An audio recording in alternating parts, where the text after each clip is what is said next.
As we wrap up, what would be some tips you would like to share with other fellow professionals? As I would still continue to stand strong on accountability, be accountable, be end to end 100% accountable of the task that has been given to you to be able to give the result. The results is an outcome, and that outcome is not in our hands, but we have to enjoy the journey. The second tip that I would like to give is that stay strong on whatever actions you have taken. It may sometimes lead into failure, but learn from those failures and do not repent from those failures. And the third is do not seek validation outside you and your probably manager or the person that you think is very, very important and impacts in your life. So I think over and above these two, I don't think anybody else should matter to you, because it should be you who should be deciding what is it that you want to do at the end of the day.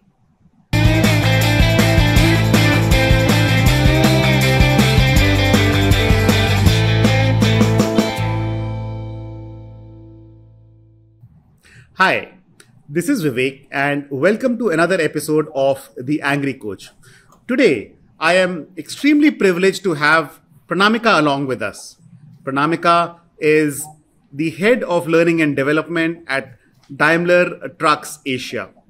Prior to that, she's had a fantastic career focused only on learning and development and helping people grow. She's been an entrepreneur, she's been an OD interventionist. She's also helped design leadership journeys and programs for several organizations in multiple domains, including banking, hotel, and others. I know Pranamika has also been recognized as top 101 training and development leaders in the year 2020, and I believe once again as well this particular year. Pranamika, welcome to the Angry Coach today. Thank you so much, Vivek. Good morning, everyone. Pleasure to be invited here in this podcast. Pranamika, before we get started, I have a question for you. Sure. What makes you angry? Well, there are multiple things at times makes me angry, but predominantly the one that I would like to speak about is when people do not take accountability. So when it comes to accountability, what I mean is about having that mindset of entrepreneur, that this is mine, this is my job, this is my task, and I'm end to end responsible for it. No matter what obstacles or hurdles comes my way, I'm responsible to be answerable at any point in time and call for a result or call for an action or be ready to be able to challenge the status quo. So I think accountability, not taking an accountability would be my point towards triggering an anger mode. That is such a right statement. And I bet practically all leaders in the country will agree with you, right? This lack of accountability is something that infuriates everybody in an organization as well as in our country. Why do you think it's so? Why do you think there is lesser accountability over here? What do you think could be the causes? Few causes predominantly that comes into my mind is about creating the ownership level right at the start. So in the beginning itself, if you create the goals very, very clear and you create a mechanism of direct responsive individual, which I call it as DRI, right from the start, where people take accountability, no matter what, you are working in a cross-functional team and a project, and you have 8 to 10 members working with you. But at the end, when something calls for an action, it's you who's accountable for it. It's you who takes responsibility. If you create that at the start and do not plug and play in between, that works very well for us. I have seen, of course, I have witnessed multiple times, even now on everyday basis, we see challenges around taking accountability and shouldering responsibility, saying that yes, and it's okay. At times, you cannot be perfect every time. We do not expect you to be 100% perfect every time, whatever call to action you have taken. But at that point in time, one of my bosses in my previous experiences have told me that, Pranamika, do not criticize yourself. I at times become self-critical that have I done the required, have I been able to give the right action for the right time? and I become self-critical if things doesn't go well or as desired. She told me once that, you know what, Pranamika, do not self-criticize yourself, because at that point in time, you must have evaluated all the options and you must have taken the best call forward. Because at that time, that was the best solution to opt for. So it just keeps reflecting to my mind every time that it's fine to be able to not deliver 100% at times, but accountability, when you fail, take the accountability, and next time you learn from it and come out with a flying color and say that this is where I failed last time, but now I have made my course corrections, and I planned, I developed, I checked, and now my action is perfect, and now I see the result. I think that's what the professionals should focus on this, and the entire industry and the work premise becomes so much more exciting and much more convincing if you have everybody thinking about their own set of accountabilities. So I think that's very fair. And what you are trying to bring up is A, the manager's role, and B, the individual's role, right? And Right. you're telling me that the manager has to be sharp and clear on the definition of the goals and the output Yes. that he expects. And there's a very interesting term that you use, which is called DRIs.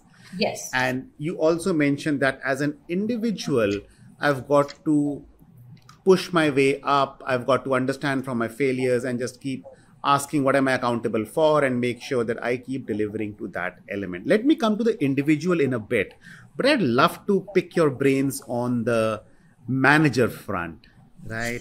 Sure. I'm a manager, and per se, I want my people to have a higher accountability, higher ownership, right? I want them to really be performing at their best, because at the end of the day, I gain from it. So what do managers do which perhaps limits the people?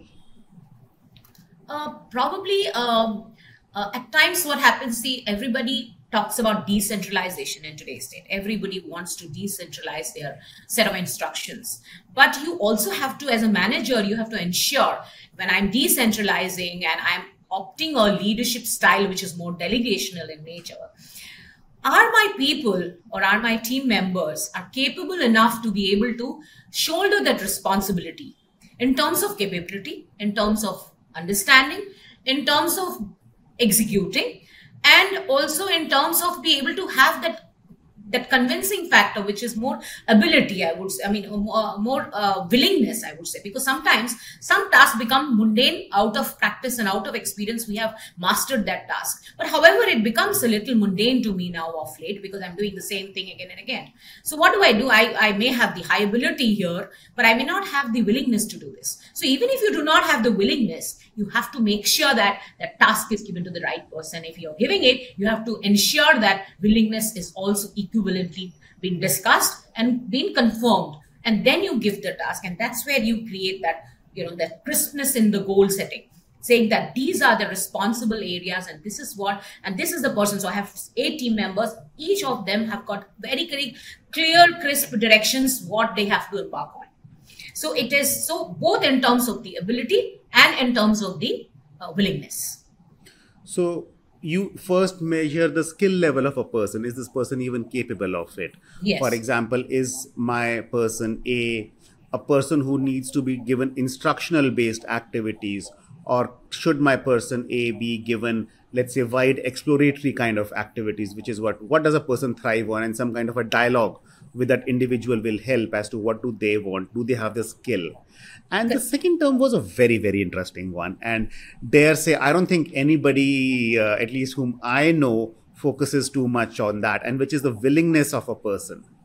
Yes. I'm curious about this willingness part. I mean, how do you create willingness? At the end of the day, मैं तो ये देखता हूँ, कि who has some time, who I can give some work to. Right. Or whose bucket does this fall into? I mean, willingness, oh my God, seriously. So I'm curious about this term, Pranamika. And this is where we see that, skill gap. When we do the skill gap matrices, we actually identify that, many a times the skill level is there, but the will level is missing, or is very, very low. So what you need to do is, the willingness will come when you give there has been a variety of tasks that you are been exposed to, and secondly, there are some mundane tasks which will come along with the interesting things that you're doing already. So you'll have to kind of ensure that this is set. So this is where sometimes the supervisors or the managers go wrong by over supervising the team members, because it's so mundane. It's been something that I've been doing since years, and why is my manager telling me how to do it, what to do it? You should just tell me, give me the task, what to be done, and what is the result that you're expecting. And that's where the willingness part taken care of. Because over a period of time, you have mastered that task, right? Just that, I'm not feeling good about it because it's been so many years that I'm doing. And it's no interesting fact there. It's very monotonous. So I develop that when I get that as a completely delegated. But whereas my skill level may be probably at maybe 2 or 2.5 on 5. So at that, what do? I probably have to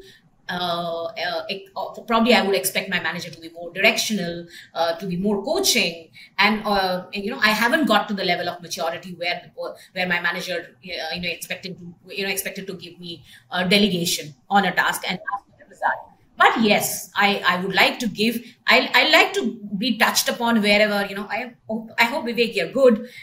I've given. I know it's tedious sometimes because the follow up is something that you've been doing for so many years, and I know it can be difficult. But if you keep doing those, little voices, if it gets heard by this individual, and this individual feels like, okay, yeah, the task is interesting, but then some mundane tasks come along with it. It's fine. Let's get going. Very interesting. So what I'm hearing from you are the following things. First of all, make sure you delegate the activity in its entirety and not the how, but like the what and the why, and get a person excited about figuring out the how, being accountable. And therefore accountability starts coming in because I am the one who is doing the how bit. Yes. Right? And what you're also adding to it then is, as a person goes about figuring the how or goes about executing, make sure you touch base with the person on periodic basis, which might not be very directional, but can also be acknowledgement or guidance oriented. Yes. So how are you? What's coming along? Do you need any help?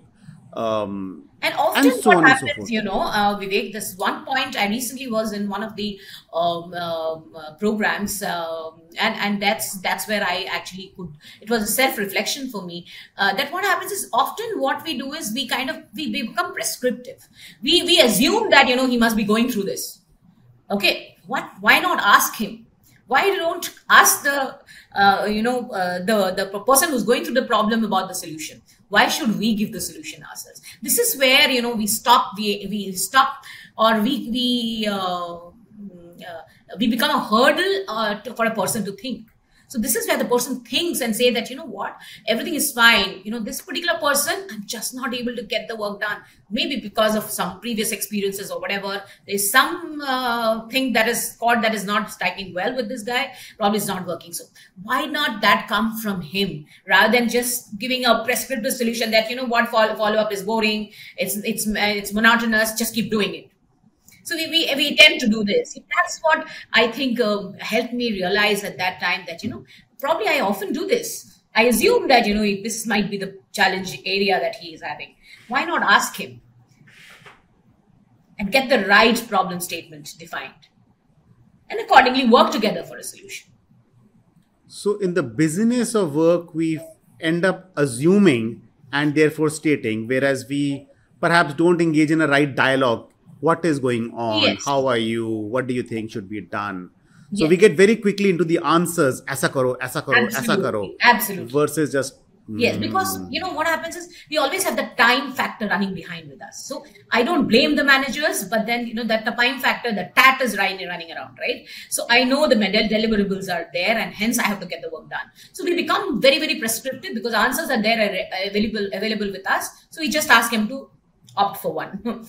So we give a quick fix solution. We do not get into the diagnostics of how a doctor would receive a person who's having a stomachache.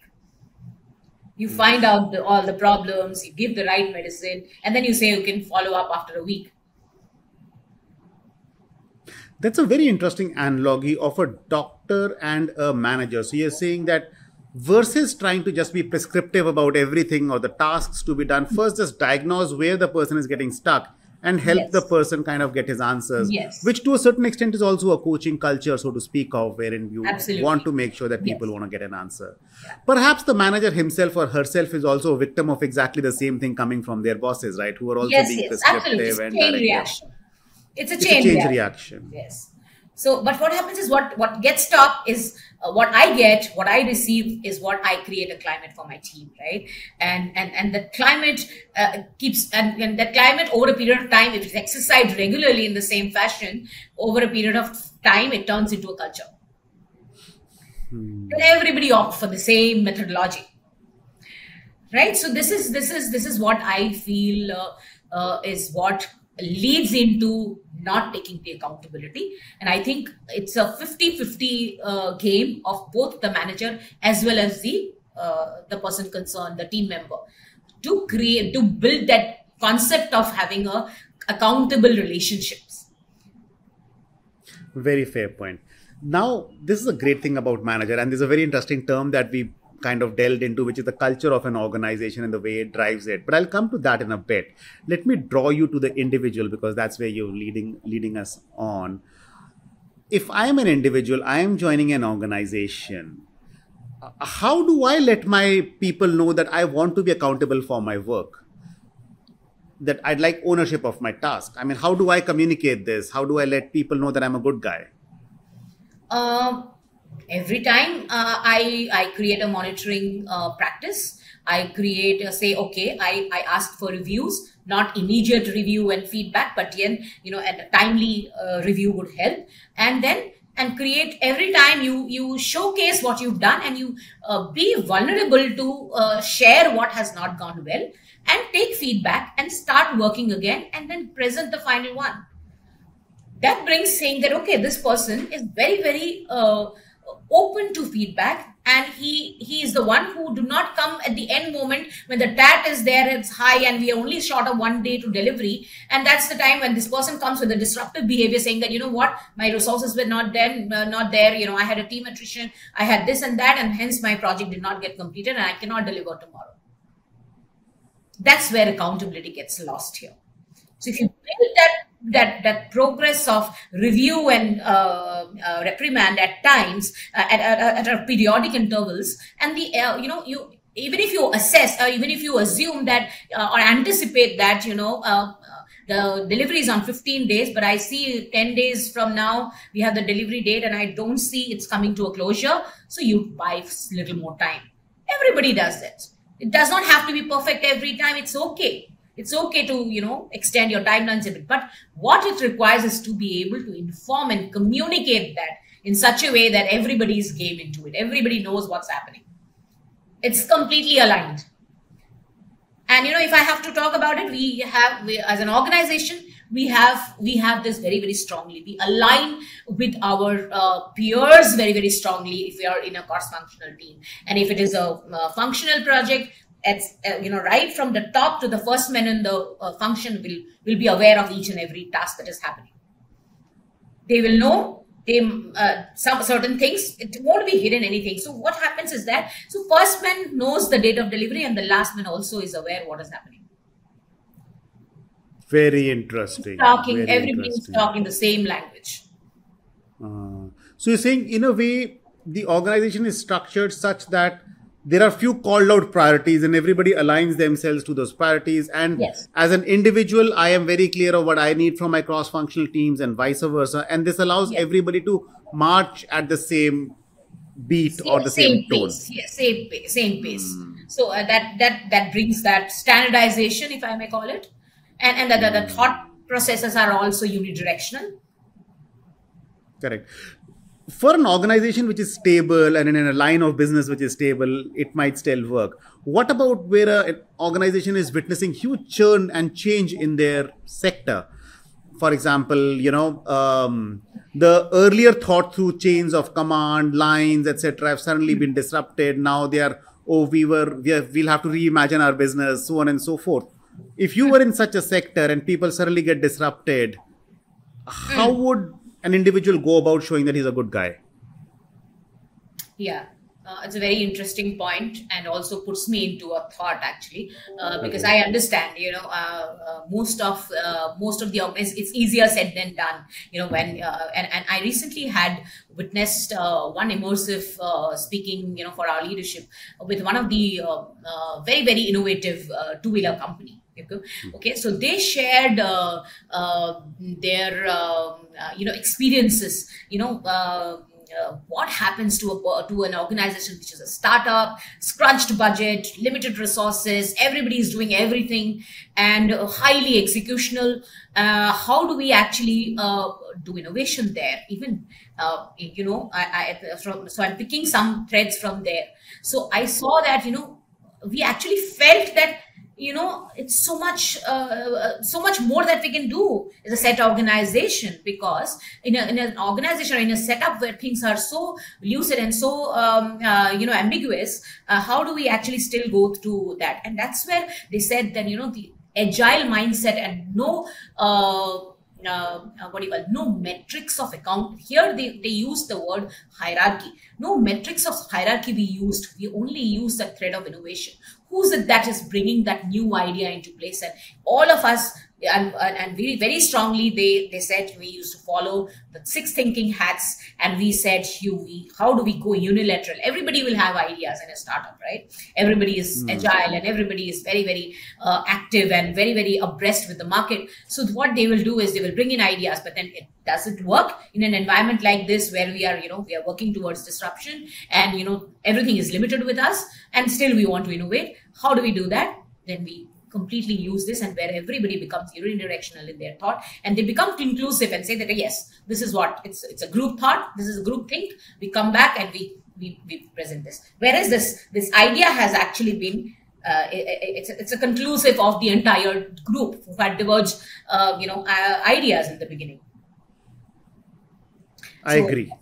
So I saw that that it's possible in an organization like that as well, and it was very highly disruptive in nature. And every time that they were launching a product, 1 month, 1.5 month in the market, they see a change in that whole product again by a competitor. So how constantly you have to innovate, and how do you do that? And in an organization like a startup, it's basically this: they're also the process only ultimately worked. And that process ultimately works. So what I'm hearing from you is, in a younger, more startup oriented organization, or perhaps something which is witnessing a lot of change, very important to, versus having measures of metrics of hierarchy, have measures of innovation kind of baked in, have measures of the end product baked in. And this again leads me to this entire thing around the culture, right?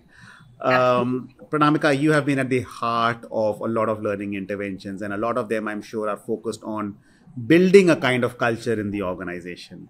Yes. Love to hear some stories around how does an organization go about building culture, or how does culture damage an organization? Okay, fair enough.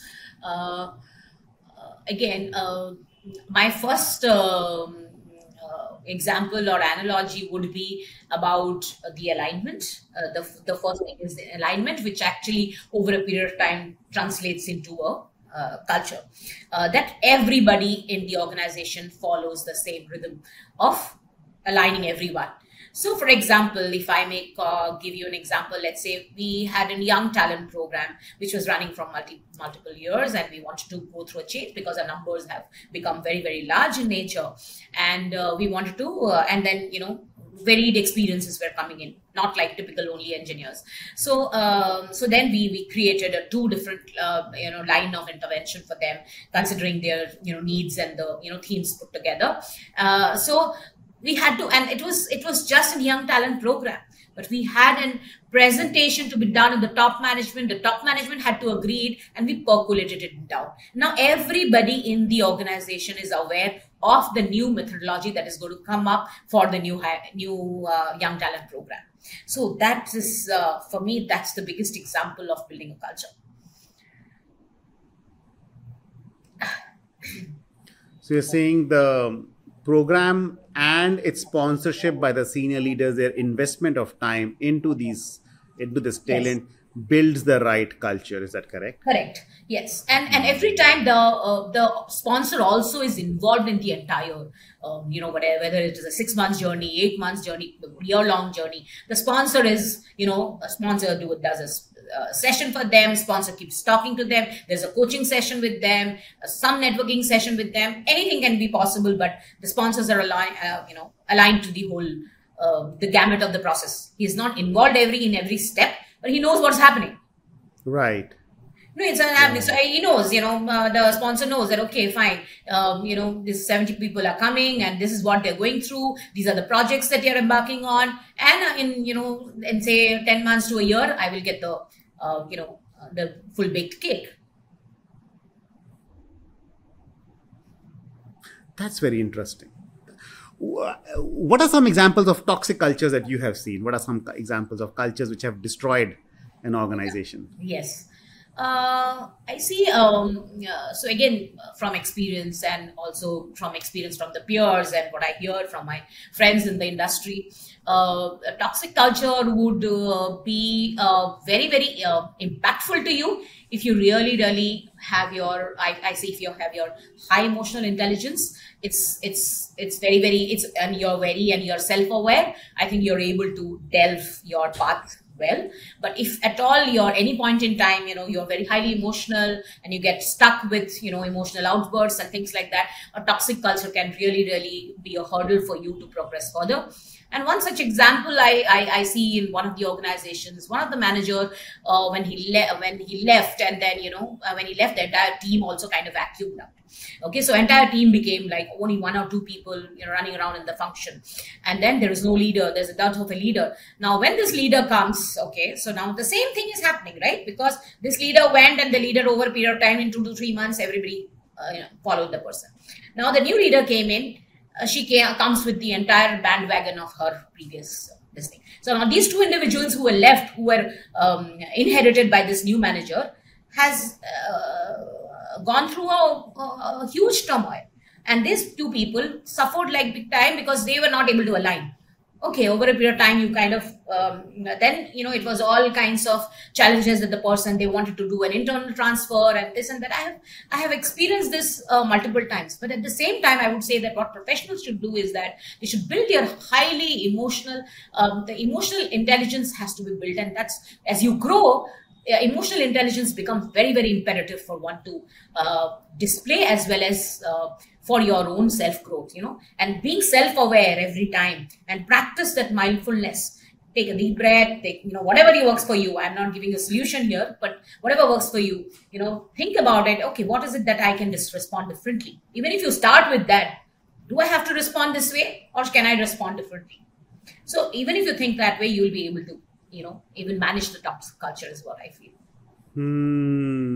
So what I'm hearing from you is, as an individual, if I have a higher level of emotional intelligence within my own self, then I am able to handle no matter what culture I am put inside.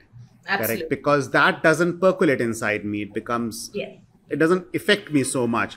But if I am myself very low on my own emotional quotient, then whatever culture I start putting myself in will start seeping inside me and will make me also a lot more toxic as an individual. Is that correct? Yes, absolutely. You're bang on. And what happens also, one point I would like to add here is that if you once it seeps in, and second is that you're unable to dissociate the things. What you will do is you'll generalize everything from that toxic culture, and this will keep translating into your other work that is coming your way. Because you're not able to dissociate, because emotional intelligence teaches you to dissociate between the two incidents. If the one incident did not do well, am I supposed to take this and translate it into my next meeting? No. Next meeting, I want it to be fresh, right? But if your emotional quotient is on a question, you will always prolong this behavior in the next meeting as well. You'll not be able to dissociate. That's such a powerful statement. I so agree with you. And thank you so much for bringing this very important element with us. And to all my listeners, I'd highly recommend strengthening yourself emotionally and be, as Pranamika very rightly mentioned, disassociating yourself from whatever is going on with your own self. You are not your work alone. You're a lot more than that, and therefore continue building your own strength up. Pranamika, you have had a very interesting career. You've been in OD, you've had a successful corporate job, and then you moved on to being an entrepreneur in that space as well. Yes. What encouraged you to Yes. venture out on your own? What were some fears? Sure. What were some thoughts? Yes. So this was by design, I would say. I decided that at 40 I didn't want to work for anybody. So I wanted to be working only for myself, and I with giving an ample amount of notice and everything, I moved on my own journey, and I was overwhelmed with the kind of work that I got initially, and the support from my peers and everything in the industry, and I embarked on it, and then I experienced it. I initially enjoyed it a lot, but I realized over a period of time, with the when pandemic hit, and probably it was not the right time for me. I felt that I still would like to continue, because of the fact that here what happens when you're an entrepreneur, you're doing everything. You do not have your team. You do not have the luxury of parting yourself. You have to be immersed in everything, right? So So that's true. where that's when I thought that it is. And when the pandemic hit, when everything became digital in nature, for a person that I'm highly action oriented. It become really challenged at that time to move everything virtually, and I was waiting for the situation to take care, which never happened. Then I finally had to change, and I kind of use that cliche statement to myself, saying that things don't change, you change. So so I, with a lot of challenge, I changed, and I adapted to the new situation, with the new normal, and then I embarked on it, and I was sure that I'm going to continue this journey unless and until something really different comes to me to call. And that's where I decided that I think I probably would like to contribute to the industry a little more time, and I got my calling, and I joined Daimler, and that's where I came back to the corporate industry again. Excellent. So you switched from your corporate life onto entrepreneurship, and then Yes. from entrepreneurship, you moved back into the corporate Yes. life. Yes. I meet a lot of entrepreneurs who are at different stages of their venture growth, and they find this coming back like, oh my God, Vivek, what will my peers think of me? What will everybody think of me? Will I be regarded as this? I have two questions for you. First, in what way did your entrepreneurial experience add to your current way of working? And second, to entrepreneurs who feel that they should be contributing back to the industry once again, they should be switching back, what would your advice be? It really, first of all, it really has to be your calling. If it's not your calling, I would suggest and recommend not to go for it, because it's very difficult to be, highly energetic again, back again, the way it is, calling for the number of hours, or, kind of metrics that you have to follow, the authority metrics, and, the entire protocol. So I think if it's a calling, definitely you should go for. Secondly is that I don't think we should actually require validation. What I understand from your question is that people think, what will my peer think? It's a peer pressure and peer validation that you require, what you're doing a great job. And honestly speaking, even initially I was like that a couple of years back. But now I think I've completely went far away from that, and I don't I ultimately look at how is it benefiting me? Is it making me reach my goals over a period of time, whether it's a financial goal, whether it is your personal goal, or a professional goal? Have you created that goal post? And if this particular journey that you're taking up aligns to that goal post over a period of time, will it benefit you to reach in your goal post? I think then you should decide. But I don't think so that we should wait for peer validation or an industry validation for that matter. So let go of this need for validation in any aspect Yes. and pursue what you think is the right decision at that point. And this is something that you shared at the very beginning as well, Yes. which is, kind of take some time to know what you want, and Correct. then pursue that one particular objective versus how will others respond to Yes. this. So my goalpost was very clear, and at the end, I want to run my own consulting practice and everything. And I thought 40 was the right age where I will move and start doing this. And I experienced it for a couple of years, and then I said, okay, fine, maybe a few things are more to learn and probably even contribute. So why not? Right. If something magical comes in, why don't you join? So and then I never consciously worked for that, but I said I will do, because ultimately this is my goalpost, and I'm working on that line. I'm not completely working differently, right? So ultimately, being a head of an automobile industry would definitely give me a mileage to be able to reach my goalpost at some point in time. Very fair. How did your entrepreneurial stint add to your current way of working? Has it altered it? Has it improved it? Has it reduced it? I would say I'm so proud that I took that step. And this helps me to actually identify the finest knowledge partners from the world. I work with extremely knowledgeable partners in the form of leadership, in the form of middle management development, high potential development, SME development, functional development. I work on extremely globally across the world, facilitators and knowledge partners that I work with. And I'm so glad that I took that step of entrepreneur. This helps me to understand the other side as well, very meticulously, I would say. And this is where I would say I'm proud to, and it's been just about over a year that I have joined, and I see SMEs, I see my functional heads reaching out to me saying that, Pranamika, we want your expertise here to identify this, right? Which wouldn't have happened if I only had one side of the lens. And it also builds that accountability within you, correct? Because you, as a head of an organization, and then you get back that accountability and ownership is so deeply ingrained, which I'm sure is the reason why you get angry when you don't see accountability and ownership with other people now. Absolutely. You've changed the bar in that sense. They feel that, oh, she's there. I don't know what kind of a budget she'll be working, giving us. So on a lighter side, I'm able to be prudent, I would say, as well, because of being in the other side. The financial prudence also comes within it. That is so true. Oh, that is so true. Pranamika, it's been such a fantastic conversation with you. I know we've short our time significantly, and thank you so much for this extension. As we wrap up, what would be some tips you would like to share with other fellow professionals? As I would still continue to stand strong on accountability, be accountable, be end-to-end 100% accountable of the task that has been given to you, to be able to give the results.